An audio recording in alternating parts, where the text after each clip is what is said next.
ভোলা লালমোহনে গভীর রাতে বসতঘরে হামলা এবং লুটপাটের অভিযোগ পাওয়া গেছে। উপজেলার বদরপুর ইউনিয়ন ৭ নং ওয়ার্ডের ব্যাপারী বাড়ির মৃত লাল মিয়ার ছেলে আব্দুল গনি এই অভিযোগ করেন।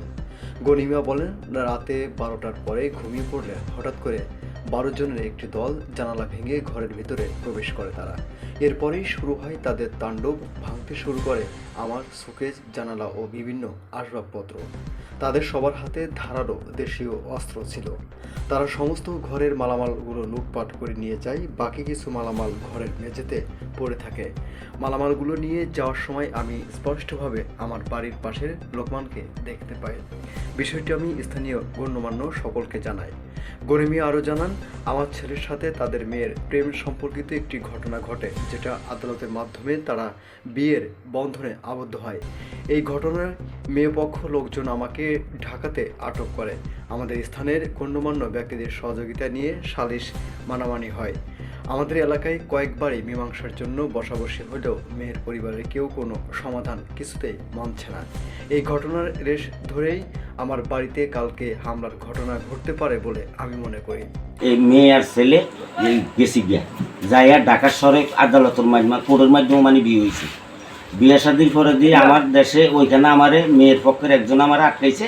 আটকানোর পরে দিয়া মানে পরে আমার দেশের আত্মীয় স্বজনের যে ব্যবহার আমার ওইখান থেকে উদ্ধার করি আমার লইছে। লওয়ার পরে দিয়ে ওইখান থেকে আমার মেয়ে ছেলে সহ আমি দেশাইয়া বুঝছি। আমি যেখানে একবার আইনা দিছি তখন সালিশে ফসলা মাধ্যমে বইছে এলাকাব্যাপী সমাজব্যাপী ফসলার মাধ্যমে বসার পরে দিয়া মানে মেয়ে ডাইরেক্ট বলতেছে যে আমি এর থামো না। তো না খাওয়ার পরে দিয়া তখন সালিশে বলছে ঠিক আছে, যদি না খাইবো তাহলে ঠিক আছে, ছেলের তো অনেক টাকা পয়সা একটু খরচা গেছে, তাহলে আমরা একটা নিয়ন্ত্রণে দিয়ে দিই।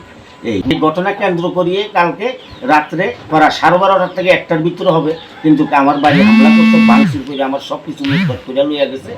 আসতে হইতে 10 জন লোক আইছে, একজনের গাড়ি একজন পড়তে যায়, মেয়ের চাচা পিছনে পড়ে গেছে আর আমার মানে আমি দেখছি যে ওই কিন্তু আমাকে একেবারে ধরতে গেলে পাশাপাশি, কিন্তু আমি তো হেরে চিনি বেশ করিয়া। স্থানীয়রা জানান, মাত্র 1টার পরে আমরা বিকট শব্দ পাই। এরপর আশপাশ থেকে অনেক লোকজন জড়ো হয়ে দেখি তার ঘরের দরজা জানালা বাংলায় এমন কিছু শোকেস ভাঙ্গা। এটা পরিকল্পিত ঘটনা। হঠাৎ দুমদাম আবার শুনতেছি, আমার পাশের বাড়ি আমার পাশে। আবার শুনে আমরা লোকজন সবাই আইসা দেখলাম যে ওরা দর করে চিৎকার করে লোকজন উত্তর দিয়ে গেল কিছু লোকজন। পরে ঘরে আইসা দেখলাম যে ঘরে কোবাই টাবাই যে বেড়া টাকা কোবাইয়া যায়, জিনিস সুকিস টুকিস কোবাইয়া যা জিনিস আছে সব লইয়া গেল। দরজাটা বাইর করে দিয়ে আটকে ফিস আমরা বাড়িতাম হয় না, ফিস দুয়ার দি বাইরে দিয়ে উত্তর মিদাইতে চড়া সিলকাইতে আছে। যাওয়ার সময় আমার দরজাটা দুটা খুব বেশি বেশি কতক্ষণ পরে মানে 12:30 1টার দিকে লুটপাট করে ভাঙচুর করে নিয়ে যেতে আসে। অভিযুক্ত লোকমানের কাছে মোবাইল জানতে চাইলে তিনি ঘটনা অস্বীকার করে বলেন, তারা আমাদের ঘরবাড়িতে আগের দিন হামলা করেছে, তাদের ঘরেও তারা হামলা করে।